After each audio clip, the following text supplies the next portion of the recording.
Hello students, welcome to class 11. Dear students, last video session में हमने ये discuss किया था कि रसायन क्या है और हमने ये देखा था कि सर्वप्रथम रसायन शब्द की उत्पत्ति कहाँ से हुई है।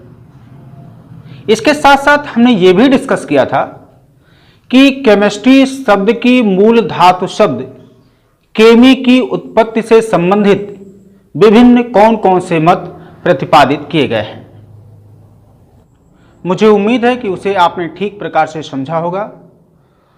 आइए आज हम इस वीडियो सेशन में इस बात पर चर्चा करते हैं कि रसायन विज्ञान का विकास किस प्रकार से और किस क्रम में हुआ। जैसा कि आज हम ये जानते हैं, रसायन विज्ञान का इतिहास, इसके विकास का इतिहास बहुत अधिक पुराना नहीं है।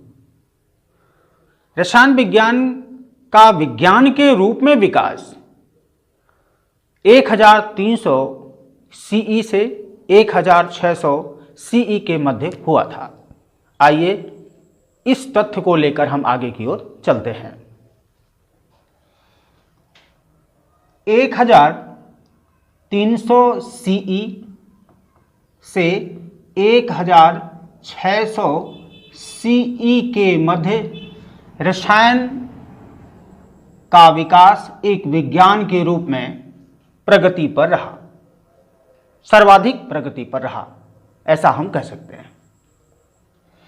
यानी कुल 300 वर्षों का विज्ञान के रूप में विकास का इसका एक इतिहास है। इससे पूर्व रसायन को विभिन्न सभ्यताओं में रसों, द्रवों और विलयनों के रहस्यों को समझने की, जानने की कला के रूप में विकसित हुआ ज्ञान माना जाता रहा और इसे हम पूर्व में कीमिया या इसे एल्केमी के नाम से जानते हैं। एल्केमी,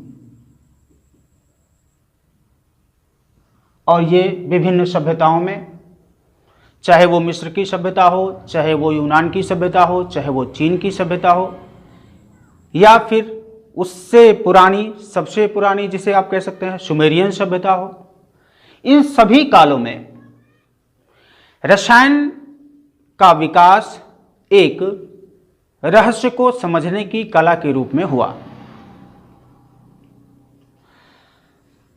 इसके बाद के वर्षों में यदि हम रसायन के अध्ययन की बात करें तो रसायन का अध्ययन वास्तव में ज्ञान प्राप्त करने के लिए ही नहीं किया गया था,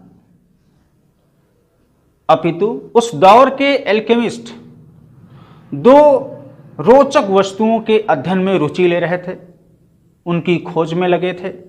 और वे दो रोचक वस्तुएं जिसे आप आश्चर्यजनक रूप में आज समझ सकते हैं, वे थी, एक था अमृत और दूसरा था पारस पत्थर।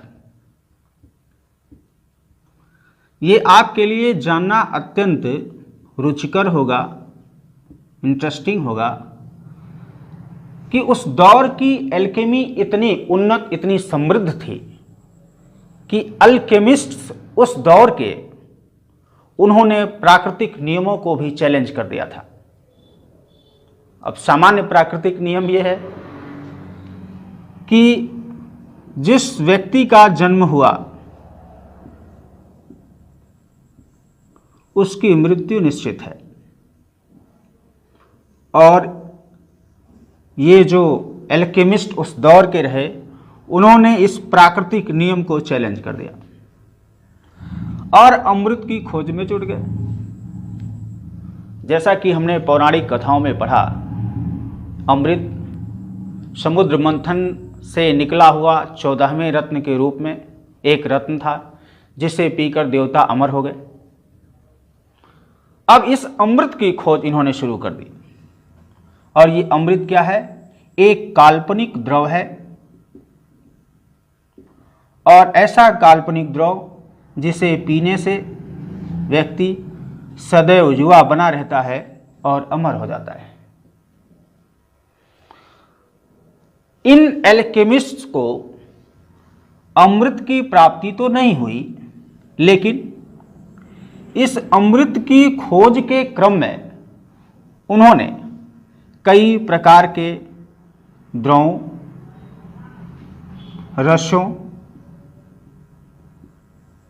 आप कह सकते हैं विलयनों एवं विलायकों की खोज की। अब ये जो विभिन्न प्रकार के द्रव उन्होंने इन्वेंट किए, खोजे, कई प्रकार के विलयन बनाया उन्होंने, और इन विलयनों का एक्सपेरिमेंटल यूज किया, प्रयोग किया कि क्या यह अमृत के तुल्य है, क्या इसको पीने से व्यक्ति अमर हो सकता है। But they couldn't B succeed. उन्होंने कई प्रकार के विलायकों की खोज की, क्योंकि विलयन बनाने की प्रक्रिया में विलायक अत्यंत महत्वपूर्ण है। तो इन द्रवों का उपयोग उन्होंने विलायकों के रूप में किया, और ये जो द्रव, रस, विलयन या विलायक उस दौर में ढूंढे गए, खोजे गए, ये रसायन के विकास में, एक विज्ञान के रूप में इसके विकास में अत्यंत सहयोगी रहे, महत्वपूर्ण रहे, और आप कह सकते हैं ये ईंधन के रूप में रहे, जिसके आगे चल करके रसायन विज्ञान का विकास हुआ। जब अमृत नहीं मिला, यानी लोग अमर नहीं हो सके, सदैव युवा नहीं बने रह सके, तो उन्होंने क्या किया? एक महत्वपूर्ण पत्थर की खोज प्रारंभ कर दी, जैसा कि पारस पत्थर के बारे में हमने पौराणिक कथाओं में इसे भी पढ़ा हुआ है। पारस पत्थर क्या है? ये ऐसा पत्थर है जिसे लोहे और तांबे जैसी वस्तुओं को यदि छू लिया जाए तो ये सोने में परिवर्तित हो जाती है। तो ये क्यों करना चाहते थे? वो चाहते थे कि हम बहुत धनी हो जाएं, क्योंकि सोना उस दौर में सबसे बहुमूल्य धातु माना जाता था। और यदि वे पारस पत्थर ढूंढ लेते तो किसी भी लोहे के बहुत बड़े टुकड़े को अगर उस पत्थर से छू लिया जाता तो वो सबका सारा का सारा जो लोहा था वो सोना हो जाता, और वे सबसे अधिक धनी हो जाते। इस पारस पत्थर की खोज में उन्होंने कई प्रकार की चट्टानों की खोज की। चट्टानों की नहीं, कई प्रकार के खनिजों की भी खोज की। और खनिज के साथ अगर खनिज खोजे गए तो निश्चित रूप से वो अयस्क भी रहे होंगे, क्योंकि हमने पढ़ा है कि सभी अयस्क खनिज होते हैं, लेकिन सभी खनिज अयस्क नहीं होते। और अयस्क क्या है? अयस्क किसी धातु का वह खनिज होता है जिससे कम लागत में, कम खर्च में, कम समय में अधिक धातु प्राप्त की जा सकती है। इसके साथ साथ इन्होंने धातु निष्कर्षण की विभिन्न विधियां एवं प्रविधियां भी खोजी, यानी धातु निष्कर्षण की कई विधियों की इन्होंने खोज की। अब ये